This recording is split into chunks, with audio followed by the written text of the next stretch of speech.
अस्सलामुअलैकुम। अगर आप मेरी वीडियो फेसबुक और यूट्यूब प्लेटफॉर्म्स पे देख रहे हैं तो इस चैनल को लाइक, सब्सक्राइब और शेयर कर दें।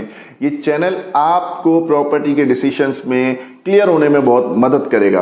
अक्सर लोग जब मेरे पास बहरिया के लिए फ़ोन आता है तो डीएचएस सिटी का कंपैरिजन ज़रूर करते हैं, और डीएचएस सिटी का लिए फ़ोन आता है तो बहरिया के हवाले से कुछ ना कुछ सवालात करते हैं। तो मैं डीएचएस सिटी और बहरिया की करंट मार्केट की सिचुएशन के हवाले से आपके सामने कुछ कंपैरिजन रखता हूं, जिसके हवाले से आप क्लियर होंगे कि आपने इन्वेस्टमेंट करनी कहाँ है और रहना कहाँ है, और इस वक्त के हिसाब से आपका फैसला क्या होना चाहिए। सबसे पहले बात करते हैं बहरिया टाउन के हवाले से।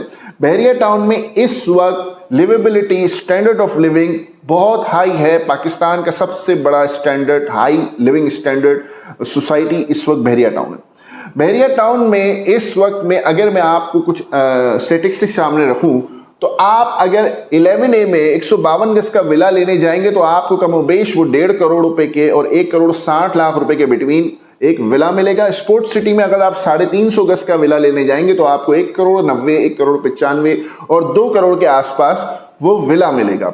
मैं आपको दोनों विलास की इस वक्त इसलिए रेट बता रहा हूं कि अगर आप वो विला लेने जा रहे हैं तो इसका मतलब आप समझते हैं कि ये आपको जमीन, समझ लें कि जमीन की कीमतों में फ्री, यानी जमीन आपको फ्री पड़ेगी। कंस्ट्रक्शन कॉस्ट की कीमतों पे आपको विला मिलेगा बहरिया टाउन में।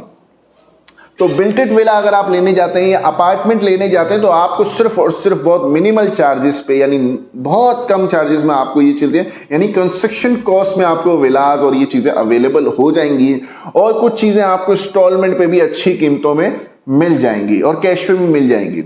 इससे आपके पास ये चीज, अगर आप रिहाइश के लिए चाह रहे हैं तो बहरिया बहुत जबरदस्त जगह है, एक लिवेबल सोसाइटी है और कंस्ट्रक्शन कॉस्ट में। लेकिन डॉक्यूमेंट्स के हवाले से क्योंकि लीज नहीं है तो बहुत से लोग वहां पर इस हवाले से इतने ज्यादा ऑथेंटिसिटी को वो मानते नहीं, लेकिन बहुत से लोग वहां पे कहते हैं कि ठीक है, बहरिया की अपनी कंस्ट्रक्शन है, बहरिया के अपने मामलात हैं, मैं फिर भी यहाँ पर रहना पसंद करूंगा, मुझे आप यहाँ पे घर दे दें जो कि मुझे कंस्ट्रक्शन कॉस्ट में पड़ रहा है, यानी जमीन मुझे खरीदने की अलग से जरूरत नहीं है। आप वही चीज आप अलग से कंस्ट्रक्शन करने जाएंगे तो आपको 350 गज का जो विला है वो 2 करोड़ से अबव की कंस्ट्रक्शन पे पड़ जाएगा, यानी आपको सिर्फ कंस्ट्रक्शन कॉस्ट इतनी पड़ जाएगी और फिर जमीन खरीदने के पैसे आपको अलग पड़ेंगे।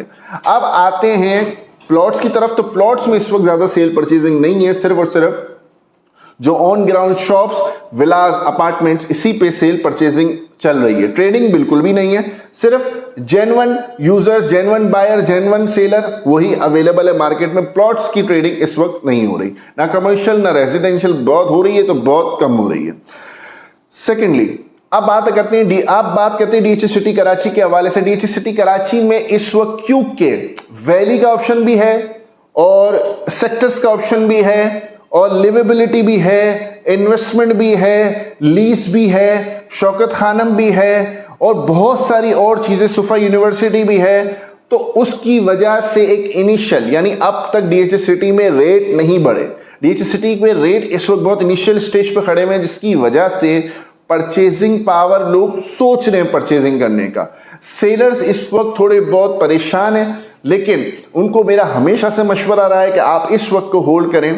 परचेजर्स के हवाले से ये है कि कुछ परचेजिंग वहां चल रही है क्योंकि ऑप्शंस हैं, उसके बावजूद चीजें अच्छी मिलना डीएचएस सिटी कराची में थोड़ा सा मुश्किल है। तो ट्रेडिंग हल्की फुल्की, मतलब ना होने के बराबर होगी, लेकिन वहां भी प्लॉट पे परचेजिंग है, ज्यादातर प्लॉट में ही परचेजिंग है, क्योंकि जिन रेटों में प्लॉट मिल रहे हैं लोगों का मानना है कि आने वाले वक्तों में इन रेटों में प्लॉट नहीं मिलेंगे। अपनी दुआओं में अब्दुल्ला लाखानी को बहुत याद रखिएगा। इंशाअल्लाह ताला मजीद अपडेट्स के साथ आपकी इसी प्लेटफॉर्म पे खिदमत में हाजिर हूंगा। अस्सलाम वालेकुम।